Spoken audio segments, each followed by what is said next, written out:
Welcome back. So it's time for our monthly chat with LAPD Chief Jim McDonnell. He joins us live in studio. So much to talk about.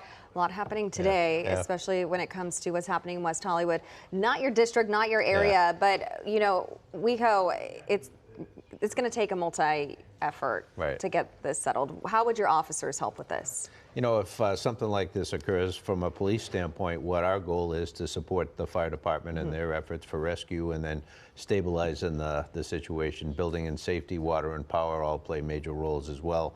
When you look at this, our hope is to be able to go in and evacuate anybody who needs to be moved out of the area for their safety, and then to be able to allow traffic control for ingress and egress of emergency equipment. And really they're in a support capacity, but I look at this and this is something very significant. They'll be looking for structural damage, they'll be looking for so many different things, and a real challenge for those that are responding out there today, and we wish them the very best. Has LAPD responded to this at all yet? We're on the outskirts of that, so in the city, and then we're always available to help if needed. All right, Chief. Let's move on to a huge traffic crackdown in the Figueroa corridor. We're talking in South LA. Now, this was back on July 1st. 9 people were arrested. Major sex trafficking network targeted in this. What still needs to happen to stop this from returning? So much happened there.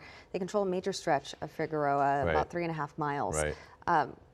What do we do from this point? Yeah, this has been an ongoing problem for decades, and it's something that we're taking very seriously. We're working with our federal and state partners on this, and they've been tremendously helpful. We started off a little over a year ago, but just year-to-date numbers I have here, we've rescued 85 juvenile victims, all women. The median age is 15. Yeah. And you look at the kids, high school, freshmen. Right. You know, and you look at these are kids who are exploited because of their vulnerability. Many of these kids are foster care kids or kids who are dealing with troubled home lives and looking for something, looking for attention in a way that they think will be positive for them. And nothing could be further from the truth in the case of this kind of exploitation. It's very, very sad to see. But we're out there day in and day out, and we've rescued as well year-to-date 23 adult victims.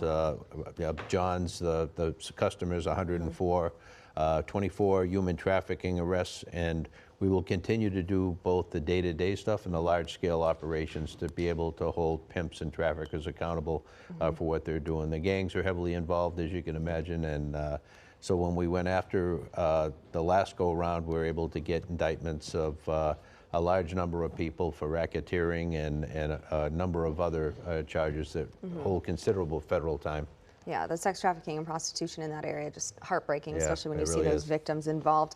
Another big operation, it comes to MacArthur Park. Back in June, we saw the beginnings of this starting in May with some other raids then. The one in June this is the second phase of this initiative of Free MacArthur Park. We saw over 100 personnel, federal agents, DEA, LAPD. A lot of work was done there, plenty of arrests made. What do we do with MacArthur Park? Because it just seems like people just keep coming back. It keeps being a problem. I know this is a multi-effort approach, but when does it come to a point where it's just, how do we shut this down? Yeah, well, we're working every day at shutting it down. The ones you see, the press conferences we do, are when we do major takedowns. We've seen a couple of those at Mac Park, and the day-to-day stuff we're doing has a tremendous impact. And I'll give you, our gang and narcotics division folks are out there day in and day out, and they're working major cases with the cartels and the Mexican mafia and the gangs that are involved there. 2 nights ago, they seized 40 pounds of crystal methamphetamine. Last night, they seized 146 pounds of crystal meth. This involves cartel trafficking and the gangs in the area. So we continue to hammer away and trying to be able to hold people accountable to stem the supply side, as well as then for the mid-level dealers, take them off on a regular basis, and then to try and, as best we can, use the social service structure to be able to bring some care and treatment in, or make it available at least for those that are addicted in the parks. You walk through there and you see people openly using drugs, particularly fentanyl, which, as you know, fentanyl is 50 times stronger than heroin, 100 times stronger than morphine, and a lethal dose is just what looks like a couple of grains of salt. And so very, very dangerous, and we see fentanyl now in most every other drug that's out there as well. And Chief, the Justice Department has called MacArthur Park one of the region's most active open-air drug markets. We know you are currently in the second phase. You mentioned the third phase, which is trying to access people and get them into that kind of treatment to Right. help them with those next steps. How long will this second phase last? We know there's more raids planned. You know, we'll stay on it. You know, I can't give you a time on how long it'll last because it's not something you can ever let up. You have to stay on it. But once we can stabilize the area and have meaningful care available to people who are addicted, that's the piece that has been missing.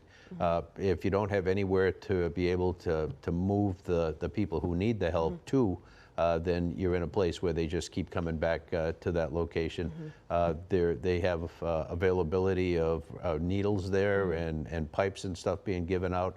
That I don't see that as helpful, and we're working towards addressing those issues as well. But we got to hit it from the supply side, from the dealer side, and then from the users. And for them, they're not in a position, many of them, to be able to make meaningful decisions as to their future, so they need to be helped in that regard. Give them some options for another path. Yeah. All right, let's move on to LA 28. We're almost done with the World Cup, but everyone has their eyes on that. 2 years away. Big problem, though, a huge shortage of officers. It takes a lot of officers. We're looking at 24,000 to 30,000 officers daily. LAPD doesn't have those numbers. What are we looking at here, and what are you planning to do to make sure we have the security we need when we will rise to the occasion. We will make it happen, but it will not be easy. There are a lot to be done between now and then.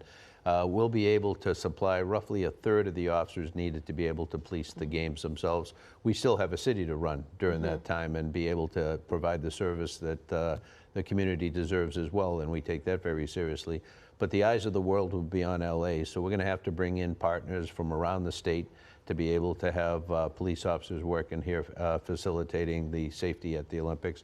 We're looking at potential for some out-of-state officers coming in, and certainly since it's a national special security event, the Secret Service have overall security responsibility, and they will likely bring in other federal agents and potentially some military to be able to help safeguard everything. And there's been talks about possibly suspending the police academy closer to the Olympics to help with officers as well. Yeah, we're looking to minimize the amount of time that we would need to close the academy. We'd use the academy facilities as well to be able to help us, give us what's needed, but also would freeze up well over 100 officers who were tenured officers, training officers, and we have the ability with the support of the council to be able to hire more heavily before and after the Olympics to be able to make up for that deficit by shutting it down for a couple of months.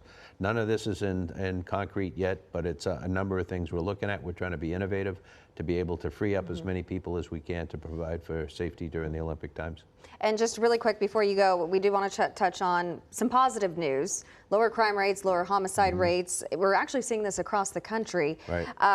Where do things stand today? Because those numbers are back from 2025 when we first had that report. Yeah, you know, we finished out 2025 with the lowest number of homicides, 230, lowest number since 1966. We're down over 8% this year from last year in that. But I have the numbers here in front of me, and the number of victim shots down almost 30%, aggravated assaults down 5%, robberies down 5.5%, burglaries, which got a lot of attention, down 29.2%. Both residential and non-residential, and motor vehicle thefts are down almost 25%. So when you look at it across the board, in spite of all of the major events we've had to police, our folks are out there focused on the main mission of keeping people safe, and the numbers reflect that, and I'm very proud of the work they're doing. Okay, and we're proud to hear it too. Thanks. So thank you so much. And Thanks. please, Chief Jim McDonnell, thank you so much for being here. It's always nice to hear what's happening Thanks, Amanda. with LAPD.